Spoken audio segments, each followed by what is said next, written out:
താത്ത എന്തെങ്കിലും പണിയും തരുവച്ച് ഞാൻ കുറെ ദൂരത്തുനിന്ന് വരികയാണ്. പണിയോ? ആ ഇത് നല്ല കറക്റ്റ് സമയത്താ വന്നത്. എന്റെ മകളെ കുട്ടിയില്ലേ അപ്പൊ അവിടെ അപ്പിട്ടിട്ടുണ്ടാവും. നന്നാക്കി അതല്ല താത്ത, വേറെ എന്തെങ്കിലുമൊക്കെ പണി. അപ്പൊ ഇതല്ല എന്തെങ്കിലും പണി തരുമെന്ന് പറഞ്ഞു വന്നത്? അതല്ല, വേറെ എന്തെങ്കിലുമൊക്കെ പണി തരും നിങ്ങള്. 2 ദിവസമായി വല്ലതും കഴിച്ചിട്ട്, അതുകൊണ്ടാണ് എന്തെങ്കിലും ചെറിയ പണി എന്തെങ്കിലും തന്നാല്.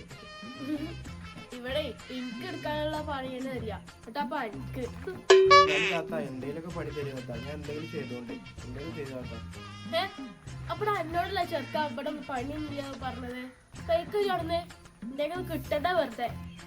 ഒരു ദിവസം നിങ്ങൾക്ക് ഇന്റെ അവസ്ഥ വരും, അപ്പൊ നിങ്ങൾ പഠിച്ചോളൂ. അപ്പൊ കാണാൻ നിങ്ങൾക്ക് എന്റെ ഒക്കെ ഒരു അവസ്ഥ ഇച്ച് 17 വയസ്സായി. ഇപ്പൊ എന്താ അവസ്ഥ വരാനാ? എല്ലാ അവസ്ഥയും വന്നിട്ടുള്ളൂ. ഓനിക്ക് പണിയണല്ലോ.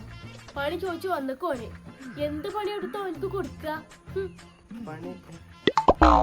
എന്നിട്ടോ പറയണേ ഒരു 2 ദിവസമായാലും പട്ടിണി എടുക്കൽ തുടങ്ങിയിട്ട്.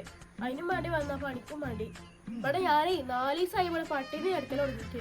എന്നിട്ടോ എനിക്ക് പഴയണല്ലോ പണി. ഇവിടെ എന്റെ മോളെ കുട്ടീൻ്റെ അല്ലേ തീട്ട മാറാൻ പറഞ്ഞപ്പോ എനിക്ക് വെച്ച.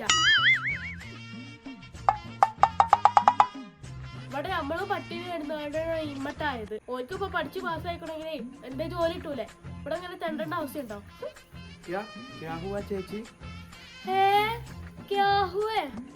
ഇതുവരെ ഇപ്പൊ എന്നോടൊപ്പം വർത്താനം പറഞ്ഞ ഞാന് പോസ്റ്റുകാരോട് വർത്താനം പറഞ്ഞ പോലെ ആയല്ലോ. मेरा बैग में प्रोडक्ट है प्रोडक्ट ഇവിടെ ഒരു തേങ്ങ कोई വേണ്ട. हे प्रभु ये क्या हुआ? जाओ ऊपर अंदर ठंडा हुआ.